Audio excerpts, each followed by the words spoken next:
सवाल सीधा है, क्या इस देश में किसी का मजहब, किसी की टोपी या किसी का त्योहार उसकी जान से बड़ा हो गया है?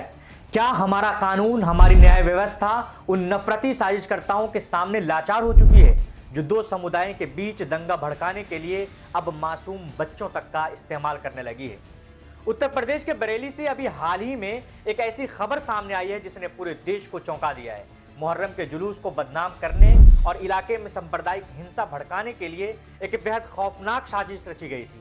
दो युवकों ने एक 12 साल के मासूम बच्चे को पकड़ा, उससे जबरन पाकिस्तान जिंदाबाद के नारे लगवाए, उसका वीडियो रिकॉर्ड किया और सोशल मीडिया पर यह कहकर वायरल कर दिया कि यह नारा मुहर्रम के जुलूस में शामिल मुसलमानों ने लगाए हैं। इलाके में तनाव फैल गया, एफआईआर दर्ज हुई, लेकिन जब पुलिस ने मुस्तैदी दिखाई और सीसीटीवी खंगाले तो सच सामने आया कि यह सिर्फ और सिर्फ मुसलमानों को फंसाने की एक घिनौनी साजिश थी। पुलिस ने साजिश रचने वाले योगेंद्र पाल और भुवनेश कुमार को गिरफ्तार कर लिया है। लेकिन सवाल यह है कि यह नफरत का कैसा दौर है? बरेली का यह मामला तो सिर्फ एक बहानगी है। आज देश भर में अल्पसंख्यकों, विशेषकर मुसलमानों के खिलाफ नफरत की एक ऐसी बयार चलाई जा रही है जो सिर्फ बयानों तक सीमित नहीं है। इसकी शुरुआत सालों पहले दादरी के मोहम्मद अखलाक से हुई थी और आज ये बरेली की साजिशों तक पहुंच चुकी है। कहीं गौरक्षा के नाम पर बेगुनाहों की लिंचिंग की जा रही है तो कहीं जबरन धार्मिक नारे लगवाए जा रहे हैं।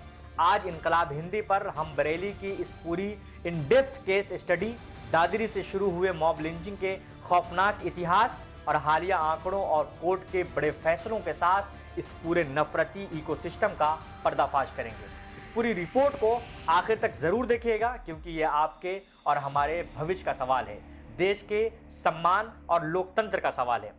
आइए अब तफसील से बात करते हैं उस हालिया मामले की जिसने उत्तर प्रदेश के बरेली में सांप्रदायिक तनाव पैदा कर दिया था। मामला बरेली के हाफिजगंज थाना क्षेत्र के खैखड़ा गांव का है। मुहर्रम के मौके पर वहां परंपरा के मुताबिक एक जुलूस निकाला जा रहा था। अचानक सोशल मीडिया पर एक वीडियो करने लगता है और दावा किया जाता है कि जुलूस में शामिल ताजियादारों ने देश विरोधी नारे लगाए। इस वीडियो के सामने आते ही इलाके में भारी तनाव फैल गया। दक्षिणपंथी संगठनों और कुछ स्थानीय लोगों ने पुलिस में शिकायत दर्ज करा दी कि जुलूस में शामिल करीब 30 लोगों ने भड़काऊ नारेबाजी की है। मामला बेहद संवेदनशील था। पुलिस ने बिना वक्त गंवाए जांच शुरू की, गांव वालों से बात की, इमाम बाड़े और जुलूस के पूरे रास्ते के सीसीटीवी और वीडियो फुटेज खंगाले गए और जब सच सामने आया तो पुलिस के भी होश उड़ गए। पुलिस की जांच में साफ ऐसा कोई नारा नहीं लगाया था, बल्कि स्थानीय निवासी योगेंद्र और भुवनेश कुमार ने मिलकर माहौल बिगाड़ने का पूरा ताना बाना बुना था। इन लोगों ने एक 12 साल के मासूम बच्चे का इस्तेमाल किया, उससे जबरन वे नारे लगवाए, उसका वीडियो बनाया और फिर उसे सोशल मीडिया पर इस झूठे दावे के साथ फैला दिया कि यह मुहर्रम के जुलूस का वीडियो है। जरा सोचिए नफरत का स्तर कहां तक पहुंच चुका है कि दो समुदाय को आपस में लड़ाने के लिए एक 12 साल के बच्चे के भविष्य को दांव पर लगा दिया जाता है। बरेली के एसपी नॉर्थ मुकेश चंद्र मिश्रा ने खुद बयान जारी कर कहा है कि यह सांप्रदायिक सौहार्द बिगाड़ने की एक गहरी साजिश थी। पुलिस ने मुख्य आरोपी योगेंद्र पाल और भुवनेश कुमार को गिरफ्तार कर लिया है। वीडियो सुनिए। दिनांक 21/6/2026 को ग्राम खाईखेड़ा, थाना हाफिजगंज, जिला बरेली में मुहर्रम के जुलूस में लगे पाकिस्तान जिंदाबाद के नारे संबंधी सोशल मीडिया प्लेटफॉर्म एक्स पर हुए ट्वीट की जांच में दो व्यक्ति योगेंद्र पाल सनाब झम्मन सिंह व भुवनेश कुमार सनाब तेजपाल सिंह के द्वारा गलत नियत से एक बच्चे से उक्त कथन करवाकर शरारत किया जाना प्रकाश में आया है, जिसके क्रम में अभियुक्त को हिरासत में लेकर सुसंगत धाराओं में अभियोग पंजीकृत कर आवश्यक विधिक कार्यवाही की जा रही है। लेकिन बड़ा सवाल यह है कि अगर पुलिस वक्त रहते मुस्तैदी न दिखाती तो इस एक फेक वीडियो की वजह से न जाने कितने बेगुनाह मुसलमानों को भीड़ का शिकार बना दिया जाता, न जाने कितने के घर उजाड़ दिए जाते और कितने लोगों को जेल भेज दिया जाता। जब हम बरेली की साजिश को देखते हैं तो हमें यह समझना होगा कि इस तरह की नफरत और अफवाहों की जड़ें कितनी गहरी हैं। यह सिलसिला आज का नहीं है।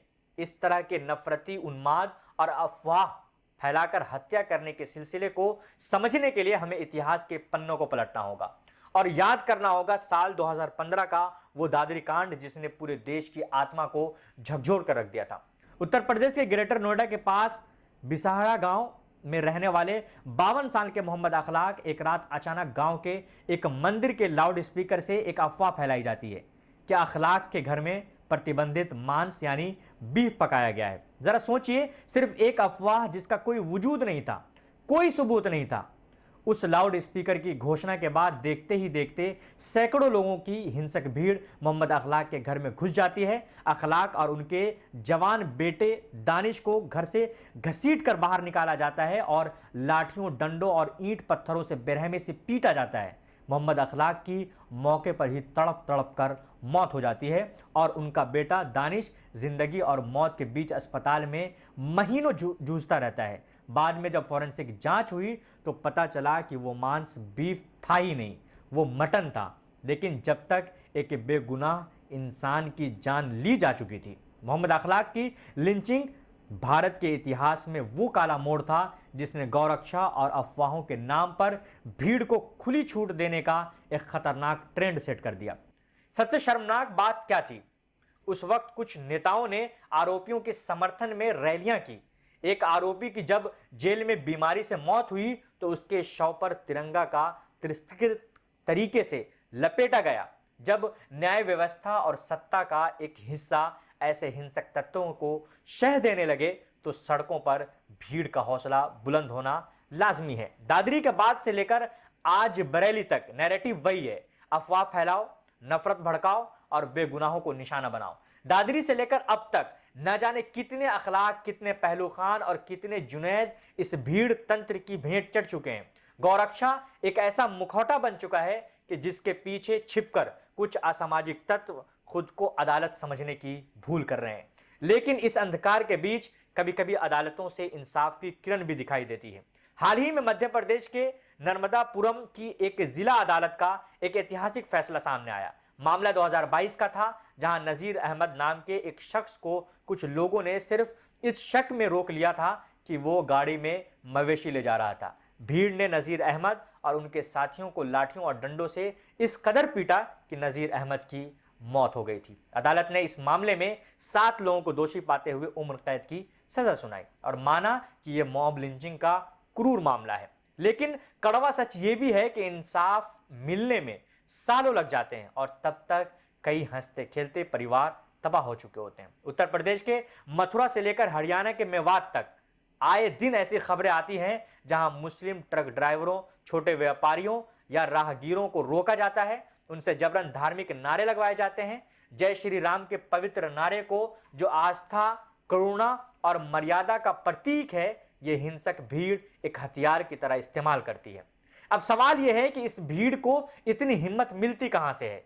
इन्हें हिम्मत मिलती है उन हेट स्पीचेस से जो बड़े बड़े मंचों से सरेआम दी जाती है। इंडिया हेट लैब जैसी संस्थाओं की रिपोर्ट बताती है कि देश में अल्पसंख्यकों, खासकर मुसलमानों के खिलाफ भड़काऊ भाषणों के मामलों में लगातार तेजी आई है।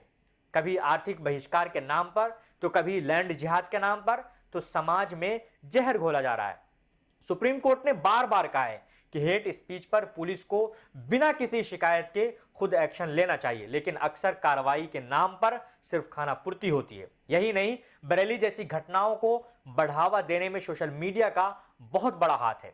ये नफरती तत्व किसी को डराते धमकाते हैं, उल्टे सीधे नारे लगवाए जाते हैं और बड़े फख्र के साथ उसका वीडियो बनाकर फेसबुक, यूट्यूब और इंस्टाग्राम पर अपलोड कर दिया जाता है। क्यों? ताकि उन्हें राजनीतिक फायदा मिले, लाइक्स मिले और उनकी नेतागिरी चमक सके। दोस्तों, चाहे वो 2015 का दादरी में मोहम्मद अखलाक का मामला हो या फिर बरेली में 12 साल के बच्चे से जबरन नारा लगवाने की यह हालिया साजिश हो, ये घटनाएं हमारे पूरे समाज के लिए एक चेतावनी है।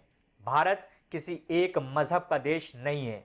डॉक्टर BR अम्बेडकर ने जो संविधान हमें दिया था, उसकी बुनियाद ही भाईचारे पर टिकी है। जब देश का एक तबका खुद को सिर्फ अपनी पहचान की वजह से असुरक्षित महसूस करने लगे, जब किसी धार्मिक जुलूस को बदनाम करने के लिए मासूम बच्चों का इस्तेमाल होने लगे, तो नुकसान सिर्फ मुसलमानों का नहीं होता है, बल्कि पूरे देश और हमारे लोकतंत्र का होता है।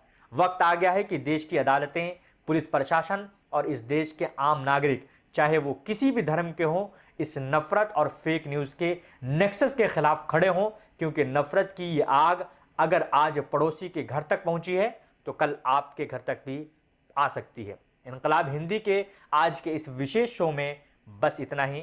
बरेली और दादरी जैसे मामलों पर आपकी क्या राय है, कमेंट सेक्शन में ज़रूर लिखें। वीडियो को लाइक और शेयर करें और स्वतंत्र पत्रकारिता को मजबूत करने के लिए इनकलाब हिंदी को सब्सक्राइब ज़रूर करें। उत्तर प्रदेश के ग्रेटर नोएडा के पास बिसाहड़ा गांव में रहने वाले 52 साल के मोहम्मद अखलाक एक रात अचानक गांव के एक मंदिर के लाउड स्पीकर से एक अफवाह फैलाई जाती है कि अखलाक के घर में प्रतिबंधित मांस यानी बीफ पकाया गया है। जरा सोचिए, सिर्फ एक अफवाह जिसका कोई वजूद नहीं था, कोई सबूत नहीं था। उस लाउड स्पीकर की घोषणा के बाद देखते ही देखते सैकड़ों लोगों की हिंसक भीड़ मोहम्मद अखलाक के घर में घुस जाती है। अखलाक और उनके जवान बेटे दानिश को घर से घसीट कर बाहर निकाला जाता है और लाठियों, डंडों और ईंट पत्थरों से बेरहमी से पीटा जाता है। मोहम्मद अखलाक की मौके पर ही तड़प तड़प कर मौत हो जाती है और उनका बेटा दानिश जिंदगी और मौत के बीच अस्पताल में महीनों जूझता रहता है। बाद में जब फॉरेंसिक जांच हुई तो पता चला कि वो मांस बीफ था ही नहीं, वो मटन था। लेकिन जब तक एक बेगुनाह इंसान की जान ली जा चुकी थी। मोहम्मद अखलाक की लिंचिंग भारत के इतिहास में वो काला मोड़ था जिसने गौरक्षा और अफवाहों के नाम पर भीड़ को खुली छूट देने का एक खतरनाक ट्रेंड सेट कर दिया।